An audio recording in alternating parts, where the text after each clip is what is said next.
Good morning and welcome to week 7 of the Hearthstone Legendary Series. This is where it comes down to. We're in the second to last week where one player once again will get a spot to the $20,000 LAN finals happening later in February. My name is Frodan and today I'm joined once again by Raynad, who is a special guest commentator for yesterday's pre-open finals. Now we have the match day. Andre, how you doing? I'm doing good, good. I'm excited to see the games today. Should be some awesome matches. Got a pretty sick lineup. Probably the most exciting week of ESL we've seen so far. So, Yeah, looking forward I to it. completely agree. Last week was very fun because we got to see another open player make a very deep run and go all the way. We had Magic Amy from Tempo Storm able to grab that seat. I know you were very excited because it was an all Tempo Storm finals with Hyped versus Magic Amy. This week around, I'm expecting equivalent amount of hype and excitement because we have a great lineup of players. Let's take a look at the bracket to see what we can expect for today. Yeah, it looks like we've got Savjz and ColeMTG for the first set of the day. ColeMTG is one of the players that qualified yesterday. Then it's going to be Hyped versus Zalay. And Zalay, of course, we've seen for several weeks here, originally making it through as a qualified player. And really making a name for himself here in the Legendary Series so far. We've got Strife Crow versus Ping Ping Ho. Ping Ping Ho is the other player who qualified yesterday in the qualifier tournament, and Strife Crow, of course, needs no introduction. And then for the final match, we're going to have a Moz versus Flybird. So yeah, just a pretty amazing lineup, a lot of well-known players, a lot of players really making a name for themselves through qualified events. So yeah, I'm really looking forward to the games. Yeah, we have 4 players in each of the quarterfinals where they have an established name and brand, and then you have another person that's challenging them that we'll just label as the unknown. Maybe they have some fans already based off of their previous play, but for the most part, they come in here as a wild card. No one knows how Flybird or Ping Ping Ho will fare off against 2 of the most winning players in Hearthstone, and of course, Savjz and Hyped. They're no slouches. They're the ladder heroes, and of course, trying to fight for that spot in the finals here. Because remember, one person goes directly to the seeded. If you win one round and to place top 4, you do get points, but more importantly, you get an invite to next week to try again. We have 2 spots already locked up with Dark Wanix and Magic Amy, and we'll have 2 more to give out in week 7 and week 8. Which brings us to our next point, by the way. If you guys are interested at all in signing up for the Open Cup, we have it every single Sunday, and this coming Sunday is probably the last one, though. It's at 3 p.m. Pacific. If you want more details to sign up, or if you want to find out more about our previous history, because it's 6 weeks in, you can check out esl.gg/legendary series. Andre, you said you're going to sign up for tomorrow's event? Yeah, I'm going to play in the one tomorrow. Yeah. See how I do. So maybe a chance to match up against your favorite pros. I know Reynad's not the only one. I know some guys from Archon or the new Nihilum team. I think I'm saying that name right. They're going to be signing up for the Cup too because everyone wants a chance to qualify for the event. You get a paid trip to California and you get to compete for $20,000 in prize pool. It's really good stuff, really good stuff. It's also free and open too. That's really nice. And part of the reason why we can keep these things going on, like why we can have the open to be free and why you can participate, is to thank you to our sponsors. They're the ones making it happen, and they support us. And so you can support them by checking out the link here at esl.gg/Newegg Esports with Crucial, Western Digital, and even Cooler Master Gear. You can check out all this stuff through the Newegg promotions. And also, a new sponsor has joined us too in Plantronics. They give out cool headsets with rig, and they're also giving away Hearthstone booster packs. You can find out more throughout our commercial breaks. We'll have some graphics to show you how you can win some cool stuff inside the game. And with that, our first match of the day, like you mentioned, Andre, will be ColeMTG versus Savjz. Now, I know it's been a while since we've seen Savjz been able to make a really good run. I think he had State Story Cup at the end of last year, but even then, it was more of rocky results, right? It's always been like Savjz is one of these players who either goes super far or just exits in the first round. Yep. What are you feeling about him today, based off of just intuition here? I mean, I haven't seen him play in a while, but ColeMTG definitely has momentum behind him. You know, he made it pretty far in the tournament yesterday. So, yeah, Savjz is very high variance in terms of how well he does. Some days he'll do great. Some days just gets eliminated immediately. So, we'll see. Really up in the air, I'd say. But I guess I got to give... I'm gonna vote for the up and coming ColeMTG. I'm gonna give him my vote. I think he's got momentum behind him. He played pretty well yesterday, and yeah, we'll see how that pays off. But of course, experience has a lot of value too. Savjz could easily win as well. It really is up in the air. It's experience, but it's also a new format too. You might be confused as to why we already know which classes are the first 3 matches, but we have Druid versus Druid, Warrior versus Warrior, and then Warlock versus Mage in the first 3 games. Yeah, so every player brought 3 different decks of different classes, and they started off by just giving us an order that they're going to play those classes in without knowing what order the opponent picked. So those first 3 games are going to be Druid versus Druid, Warrior versus Warrior, and then Warlock versus Mage.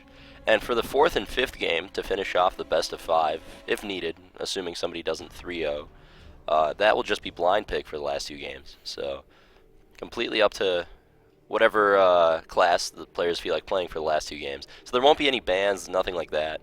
All decks are available. No so. elimination. Mhm. So it's like if you lose with the deck, you can bring it back in the blind pick. Or if you win, you can switch to. It's no obligations. And we've been seeing some mixed results overall. I think generally we're pretty happy with how things are. And the most important thing is that as Season 2 comes around, we're open to change too. So send us some feedback. Let us know at ESL Hearthstone. Or you can let Andre or me know on Twitter as well, at Froden or at Andre Yanyuk. And I think we're going to be getting ready for our first game. Now, it's Druid versus Druid. And we saw yesterday Cole brought a ramp Druid that was pretty slow. Had a lot of big legendary minions with big taunts, like the Ancient of Wars and the Savjz. Today, I'm not sure if he'll mix it up. I feel like if you bring something the day before the tournament, it's really powerful to switch because people feel like you will bring the same thing. But at the same time, I think it's something to be said that you didn't practice much with it. So like the night before you switch, it would be a little bit difficult to transition, I think, in playstyle. Yeah, he seemed comfortable with that ramp Druid deck. He decided to play that in a lot of the blind pick games, so there it is. Bringing it back. Still not sure which version of Druid Savjz is playing. Those Right. are all cards that you can see in pretty much any version of Druid. This matchup usually comes down to draws, basically. I mean, whoever gets Wild Growth is at a huge advantage. It's very tough to beat that if one player has Wild Growth and the other doesn't. So, Spectator Client's going to load up. We're not going to see the mulligans just yet until they're both... There we go. Alright, so we got Innervate Shredder, Druid of the Claw Lore. Innervate's good, but I mean, with that draw in and of itself, it's just going to have a lot of turns where he hero powers. So Cole's going to look for, or hope to draw something like Wild Growth. Well, Savjz does pick up that Wild Growth. Yeah, Savjz's hand is much better, I would say. Well, he's going to be able to basically play anything after turn 2. Now, That's double Innervate. Big pickup. Yeah, with the Ancient of Lore. Oh, okay. Yeah, I like his choice to just play the Shredder here. Okay. I was assuming a turn 2 Ancient of Lore would have been pretty strong too, or even turn 3 to curve it out, but Pilot Shredder, early damage, pretty strong. Yeah, turn 1 Shredder, turn 2 nothing, turn 3 Druid of the Claw is probably what's going to happen here. Basically, he's saying, you know, if Savjz wants to Wild Growth, it's going to cost him 4 life because he can't Wrath the Piloted Shredder and Wild Growth. So he wants to get that out as soon as possible. Now it's up to Savjz. Decided to go with. He's considering innervating his own Shredder. That makes sense because then turn 3 he could Wild Growth, which would give him a turn 4 Druid of the Claw. And he's going to opt to just Wild Growth instead. Save the innervate. It's going to cost him a lot of life though. Well, it's assuming that his opponent is playing some combo to finish it out. You know, what if this ramp Druid is so slow it doesn't have any Force of Natures, no Savage Roars, and the pressure is almost meaningless? If Savjz can know that, right? There's no guarantee. But if he does his research and say, well, you know, yesterday I saw Cole's games, and if this really is a ramp Druid, then I don't really interpret it as having that combo. Yeah, he definitely might be more willing to take early damage because of that. Alright, Shredder's going to keep getting in for 4. This is the thing with holding on to Innervate. The longer you wait to play it, the less of an impact it has. So he opted to not play the turn 2 Shredder. And now this Innervate doesn't have too much use. I mean, next turn it's probably going to get a Shade out, which is pretty good. Yeah? I'm going to guess this is just fast Druid. We see some ramp Druids play Shade and X Rammus, but the fact that he has Loatheb and Shade makes me think it's just a standard fast Druid of Spectral Knight from Savjz. And again, Druid becoming one of those more popular classes in tournaments. No one's playing Fatigue Druid. That makes me a little sad, Andre. Have you played that at all? You played that at all, right? A little bit. I Yeah. tested it out. Yeah, it's alright. It's fun, isn't it? For one person. Yeah, for you. The one playing it, right? If I'm winning. Well, Cole doesn't have a very clean play here. Either he floats a mana or he has to use swipe suboptimally here. Yeah, talk about a mirror match. Both players have identical boards, and attacking is pretty bad for Whichever player ends up attacking, honestly. I think we're just going to see a big game hunter and no attacks. That seems like the best play to me. If you attack with both minions, you're basically letting Druid of the Claw deal 8 damage. Whereas if you don't attack at all, it's only going to output 4. Well, he evaluates after he attacks with the Pilot Shredder. Yikes. That's a lot of damage being dealt by the Druid of the Claw. Yep, he was going to opt to do that. And that's a perfect Force of Nature. Yep. 2/2/2. And Savjz is finally commanding the board position despite Cole having 2 innervates. And there's no turn 5 play, at least lined up yet, for Cole. Yep, he's definitely going to regret that decision, I think, to attack. Ugh. Ancient of War picked up. It's not exactly what he wants. The big question is, does Savjz play Black Knight? Because it's a card we see time to time in Druid decks, and, you know, against Ramp, it's just... Oh, wow. Yikes. After the Dr. Boom has been played. Yeah. Alright. Mind control tech off the top. He already played a big game hunter, too. Yeah, that's right. Well, this does not look great for Cole. He's going to have a very hard time getting back into this game. He's just going to be taking so much damage. He already saw a Force of Nature, so he's aware of what his opponents can do damage-wise. 4 damage, about pretty much the most average result you can get here. Yep. 2.5, of course, being the actual average. Shade with Lotheb is probably the best combination that you can have with the Shade in the mid game, just because then they can't respond to it. Yeah, he even drew the Savjz to finish the game off next turn. Well, can he get past this Ancient of Lore pretty easily? Pretty sure he can. He's got Swipe too for damage as well. So if he swipes the face, pushes with Dr. Boom, it's lethal. That is lethal right there. Alright, well, Savjz is going to get out to 1-0 lead against Cole. Off the back of fast Druid. Druid games do tend to play themselves, but I feel like there's that one decision where Cole attacked into the Druid of the Claw that he could have just passed instead. Right. Might have been better. Still tough to win with Dr. Boom draw from Savjz, though. Right, and not to mention he had 2 turns, or even 3 turns, where he actually had really nothing to do. And I mean, it's just the Druid deck is really about curve, and the fact that he had 2 or 3 turns of inactivity, or basically nothing to do, just gave Savjz so much time because he was able to load up more pressure and ultimately draw the cards he needed to win. Yeah, it's because of that lack of wild growth, too, like we mentioned in the beginning of the game. Savjz had wild growth, Cole didn't, so that's going to give Savjz just a much easier time with using his mana every turn. None of those awkward hero power pass turns. But, yeah, I think we're going to get to a Warrior Mirror for the second game, is that right? That's right. It's going to go Warrior versus Warrior, and we've seen some really greedy anti-Warrior or anti-control Warrior decks in the past from Cole. Is that going to be coming out here for Savjz too? It does depend a lot on your read on the metagame, and I know these players, they're talking a lot about what the decks they see commonly in this tournament. They say we see a lot of Handlock, we see a lot of Warrior, and we see a lot of Druid, and Warrior has to be well equipped for all these classes. These are probably the 3 of the most common we see. Yeah, I'm surprised that we see so little aggro in these tournaments. Most people who bring Warlock end up going with Handlock. We're not seeing a lot of Mech Mage or anything like that. Just a lot of defensive decks. We see Savjz. We saw a Mech Mage yesterday too. That's true. Just the one though. Right. Just the one. I mean, like how many refined aggro decks are there though out there in Hearthstone? 2. There's Mech Mage and Zoo. That's it. Face Hunter doesn't count. It's not refined yet. After GVG, it's been struggling to find an identity, I think. But it's a fine deck, just not as good as the other 2 right now. Sure. Well, it didn't work out necessarily for Ant yesterday, who was playing the Face Hunter team. Yeah. He ended up getting eliminated by Cole, I believe. And here we go into game number 2. Warrior versus Warrior. Oh, man. This one can go for a long time. It also could end really quickly. It really does depend on these early game draws and how they end up panning out. It's a good mulligan for Savjz. Keep the Despite, put the other 3 back. Oh, boy. I don't really like Cole's hand. Cole's hand is, yeah. Are we having them backwards? Maybe Savjz is the hand that we don't like. Looks like that is Cole's hand up top. All right. So he plays a Whirlwind. Is he the one who also played 2 Whirlwinds? I think so, yeah. Yeah. The nice thing about the Warrior Mirror is that you don't really need a nice opening hand, as long you have plenty of time to just hero power and pass. Not going to be any pressure or anything you have to really deal with for a while.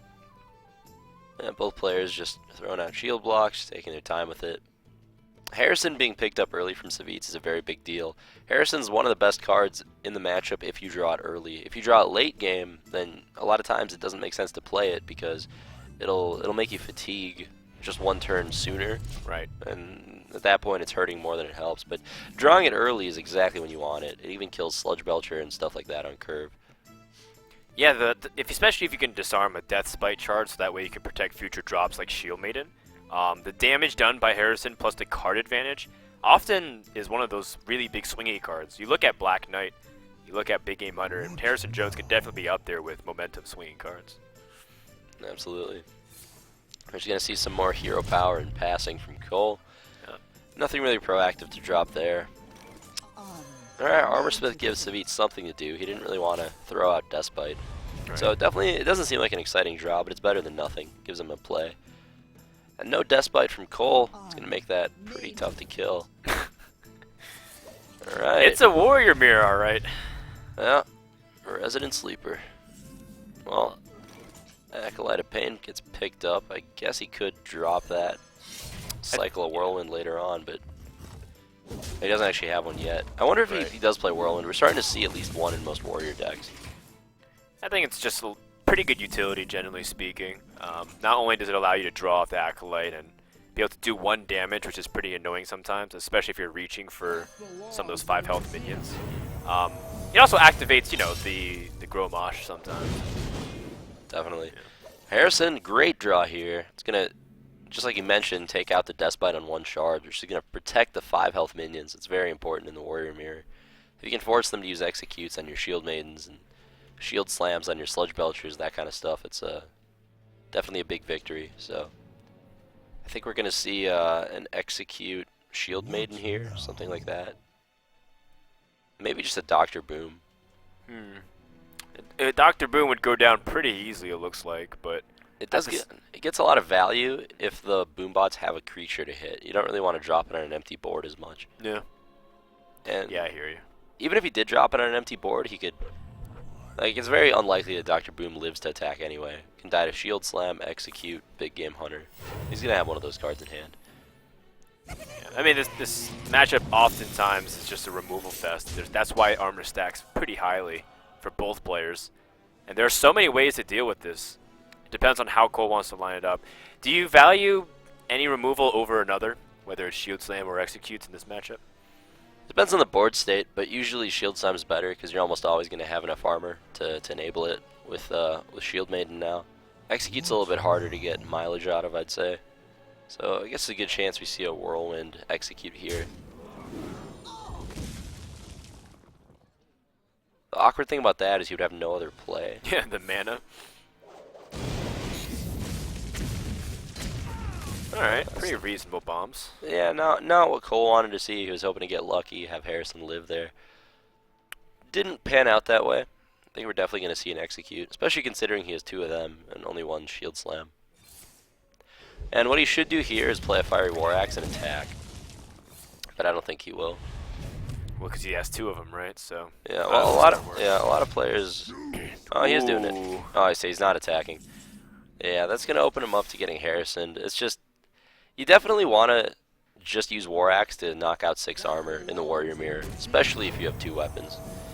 Because there's basically no good targets to kill with it, right? You can kill Acolyte of Pain and you can kill Slime tokens, and that's about the best you're going to do with it. Cruel Taskmasters sometime. Right, or it could be that final push where if you're trying to actually threaten to be aggressive, but it's rarely that case. Yeah, Despite picked up. It's pretty good. Harrison's already been played, so Despite is going to be able to kill a 5 health minion. It's true, but pretty decent mileage already. Wow, looks like Savjz was already hovering over another minion. Not really sure. I think the Acolyte of Pain behind the Sludge Belcher is exactly what he wants anyways, so he can keep drawing cards. I mean, that is going to give him a card to draw after Cole kills Belcher, but I don't think that's that bad for Cole, even though it feels like he's getting 2 for 1 by Acolyte, because it's getting to the point where the player's going to have a very hard time killing each other. Like, giving Savjz an extra card might benefit Cole more than it hurts him. For the fatigue match? Yeah, exactly. Because it's a very good chance it comes down to that at this point. I'm a big fan of just slamming Alexstrasza on curve. So what I would do here is attack the Belcher and then play Alexstrasza. Alright, well he is attacking and see what he evaluates afterwards. I think he also does have cute plays, like you can make your opponent overdraw as well with the cool Taskmaster, but it doesn't seem like it'd be a good follow-up anyways, unless you wanted to... That is actually pretty good. You think so? I always feel like overdrawing on opponents is highly overrated. Yeah, I mean, a little bit. In a Warrior Mirror, it's like at its best. But, see, I don't like this play. I would have definitely played Alexstrasza. It's not going to do anything better than deal 15 damage, so... Which is pretty good still in its own. Yeah. Well, I think Savjz can take his own Shield Maiden and start loading up the board. This is a case also where I would have executed instead. As... Save the Shield Slam. Oh, okay, as Savjz. Yeah. Gotcha. Well, he does have a cool Taskmaster and Whirlwind, so those are 2 activators if he needs to. But I guess he can just evaluate based off of keeping it. Because Shield Slam, like you said, does scale pretty well into late game, but there are some times where you don't have the case. Like, for example, Cole wouldn't have a very strong Shield Slam against some of the bigger minions if he kept using his weapon. Alright, Sludge Belcher comes down. It's going to go back to Savjz. It's always nice to play a Belcher when they don't have a Deathbite up. Savjz gets the first Alex down. That's pretty nice because you get the 9-mana card just out of your hand. Right. A lot of times if you fall too far behind, you don't have time to play it, which is why I'm a big fan of getting it out as soon as possible. What's also wild is Savjz, just look at his card advantage, just sheer how many cards ahead he is. Yeah. He's got to put basically a full hand, and Cole's working at half the resource count. I mean, if Savjz can leverage that into lethal damage before it comes down to fatigue, that will be an advantage for him, but... Alright, if it stalls out, he actually will be taking a lot more damage. Yeah. So this is the awkward thing now. Cole has a handful of big expensive creatures because that one turn, he decided not to play Alexstrasza. Had he played Alexstrasza that turn, he would have a Shield Maiden in his hand this turn instead, and he could develop a 5/5.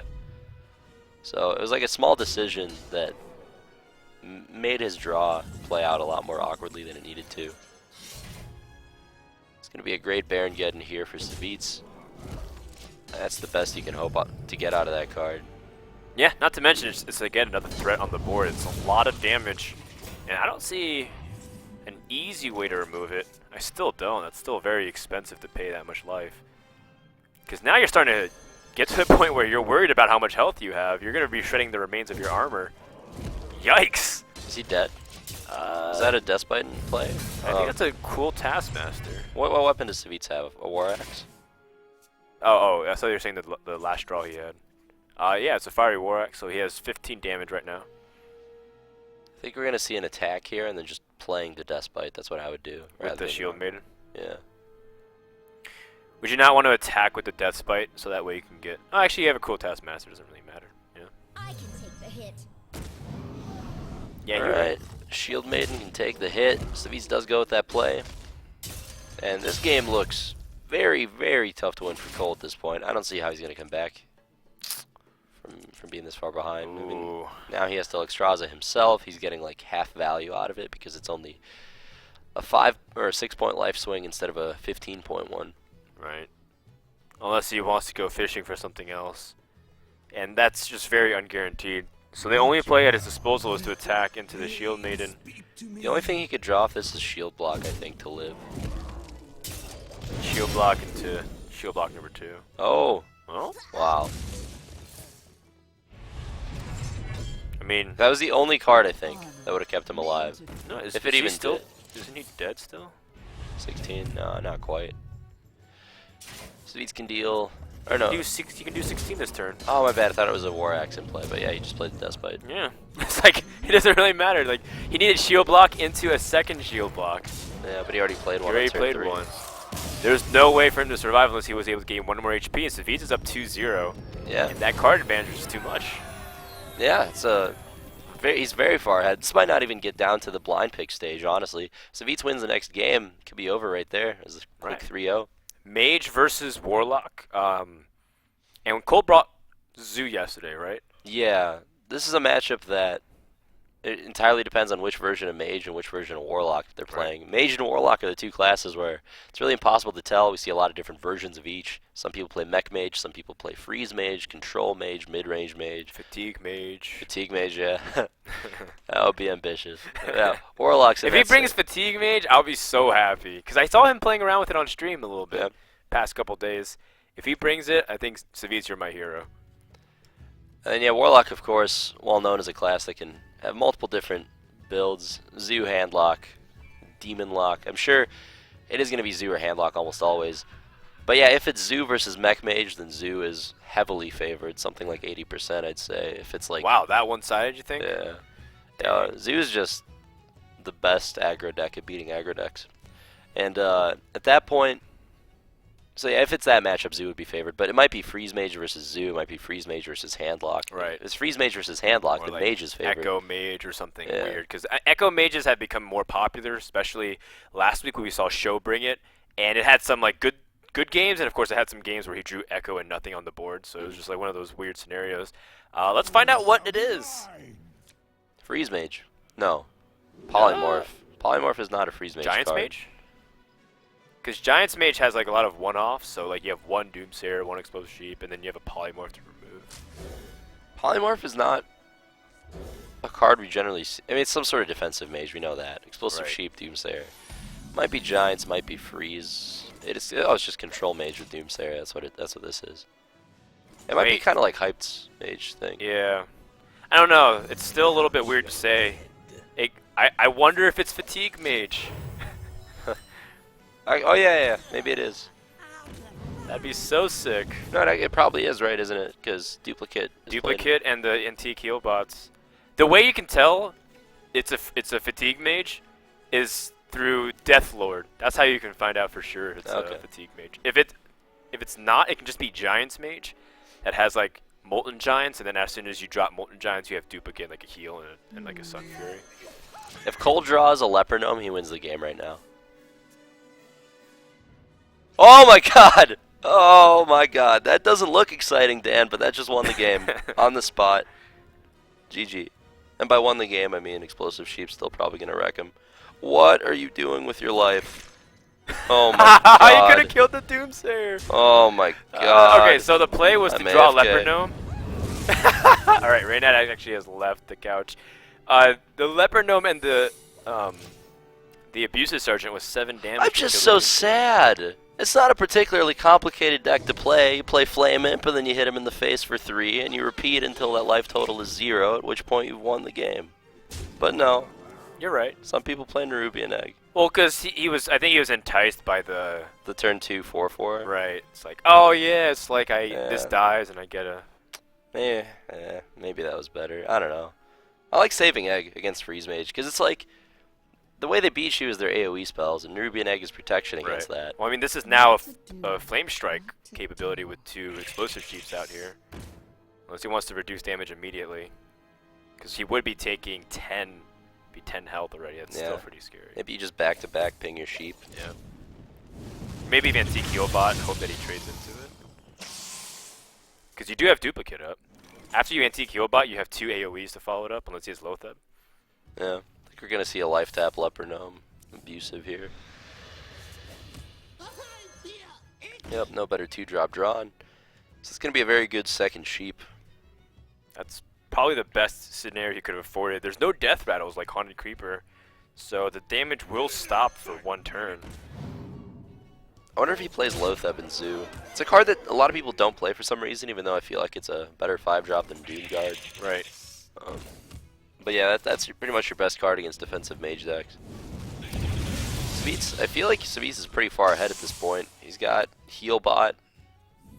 It just seems like such a Healbot and then Duplicate, and then AoE to shut down anything that comes out. Yeah. That Owl would have been really nice to have if he had it on turn 1 or turn 2. Yeah, exactly. So unlucky they didn't have Owl. If only there was some other way he could have dealt with Doomsayer. Yeah, if only. Alright, so I think it's Freeze Mage. Wait, no, that still could be Fatigue. Fatigue Mage runs cold as well. I'm pretty sure it is Fatigue Mage. That's sick, man. If he wins with Fatigue Mage, I think Reddit will explode. He's gonna kill it. Wow! Oh my god! Oh. 2 anti-Kyo bots.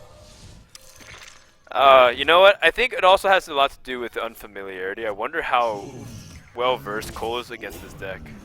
Yeah. That's a great draw, Sludge Belcher. There's one thing that could have been better than duplicating anti-Kyo bots. It would have been the Sludge Belcher. Yeah. Yeah, I'm pretty sure if you never proc the duplicate, that's probably the right way to play against. What is it called? Fatigue Mage. Yep. That's got to be the right way to go. At that point, they just won't have the resources to keep up with your threats, most likely. Oh man, he's lining up for really strong AoE pushes. I guess it does make it harder because of the Nerubian Egg. Or I guess duplicate and echo work well together, right? Because if you ignore the duplicate, then yep, they echo exactly. you. Okay. And what's really fun about that combination too is that you can bounce back from having like 2 cards in your hand to like 9 pretty easily. If you time it correctly, the duplicate is forced because of Sludge Belcher, and then you play it and then Echo Medivh and you get 4 more cards. It's pretty wild. And Savjz all of a sudden, once upon a time, he was down to 10 health, back up to the mid-20s here, with no sign of slowing down. And this deck is also so well equipped at defeating defeating aggro with AoE, that sometimes it doesn't have to go to Fatigue, because you just have like Deathlords and Sludge Belchers just whacking them for like 5 damage, and they can't actually kill your minions.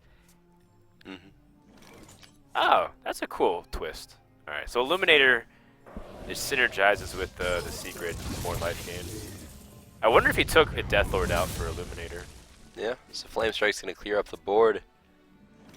These implosions are not at their best against more defensive decks like this. He needs a Doomguard. Oh, there you go. I'm not sure if you play it though. Probably better to just Direwolf right now. Right. Save up the Doomguard for the burst from the hand. Will it matter though? Jeez.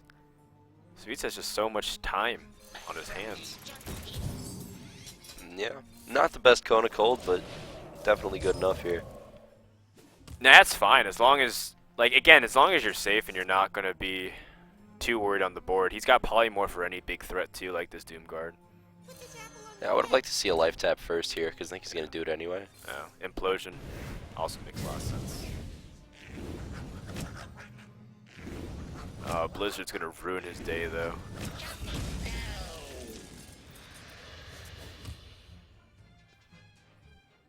I don't think there's a reason to drop that, is there? Other than just damage, but Undertaker dies so easily to everything. Especially if you know this deck has AoE. That's just so painful again. Yeah, pretty great Blizzard here. Blizzard just also effectively did an extra 2 damage to the opponent because of another forced life tab. So, yeah. I mean, Cole's gonna kill himself at this stage. Definitely. Yeah. Do we see the defender first, or do we see discarding it and then life tap after? I think defender first, right? There's no point tapping. Yeah. You don't want to take more damage. Alright, Doomguard gets in for 5. That's all he's ever going to get. Yep. Eats a Polymorph, and Belcher, I think, is going to come down here. Does this Mage deck play Mad Scientist? No, because I think the only secrets you have is Duplicate. Oh, okay. 2 duplicates is what you have, and I believe Otter and Freshco even recommend against control decks you keep Duplicate because you often need it as a way for card draw, so that way you can really outlast them. Alright, Clockwork Gnome comes down. It's interesting to note that Cole's playing Clockwork Gnome and Leper Gnome. Right. Sometimes you see one or the other. And this is what I was talking about, like, at one point, you don't necessarily have to fatigue, it's just you outlast and outcard your opponent so hard that at one point you might just kill your opponent with a lot of these smaller attack minions because he's powerless to do anything. Yeah, I think we're gonna see time rewinder here. Defender. Yeah. What does that really do, though? Guess it just makes you live a little bit longer. He's afraid of playing the Flame because he might just put himself within killing range. He'll have 5 health remaining. Yeah. Well, let's see. Is there a lethal here? I think so. Oh, definitely it was Blizzard now. So that's going to wrap up the series. And Savjz very quickly 3-0's Cole and advances to the semifinals. Yeah, super unexpected. That's the first 3-0 I've seen in ESL so far, between yesterday and today, I guess. I think yesterday we saw 3-0, didn't we? No. We did? No, Everything went to game 4? Yeah, from what I remember. Well, I mean, usually there's a matchup that you can win the first 3 games that you usually have, at least if you bring a balanced lineup. But he got 2 class mirrors and then ends up getting a matchup where he had a very good early start if he had the opportunity to kill the Doomsayer, but didn't work out that way. Yep. And what do you know, man? Fatigue Mage. I was talking on Twitter. I was actually blasting a few players that said, I wish players weren't such wussies and they'd bring cool, unique decks to tournaments. And Savjz delivered. Yeah. He's my hero. Yeah, definitely a change of pace for my ESL boy. here. It's a I deck like we it. see on ladder a lot. It's a deck we've seen all over Reddit for the past month, but I'm glad to finally see it in a tournament. It's a one. Good stuff. Let's take a look at the bracket to see where we currently sit. Savjz advances to await the winner of Hyped versus Zolay. I think that's a match that you're looking forward to as well. Yep, not biased at all on that one. Yeah, should be fun to see. Yeah, I know you're really pulling in for Zolay there. And of course, we do have Strifego versus Ping Ping Ho and Amaz versus Flybird. That's going to wrap up our quarterfinals before we go into the semis. That series was brought to you by our proud sponsors over at Newegg Esports on the ESL's website. If you go and check out all the cool products, whether it's just the storage or memory, or if you want to support esports as a whole, you can go check out the Western Digital Crucial and Cooler Master gear. Also, a big thank you to Plantronics for some good headsets that they've helped out with. I use it for my work. It's really good stuff, especially since I do a lot of Skype calls. And Skype is pretty much how our industry functions, so a good headset is absolutely necessary. Absolutely. Yeah. Yeah, if you guys want to just support the scene in general, it's always good to just check out those links during breaks and stuff. Yeah, maybe find something you like. Usually better prices than usual. Well, I guess we're going to break and then... I mean, it was really quick. I wasn't expecting it to be this fast, but we will take a break, and when we come back, we're going to have Hyped versus Zolay coming up on the stream.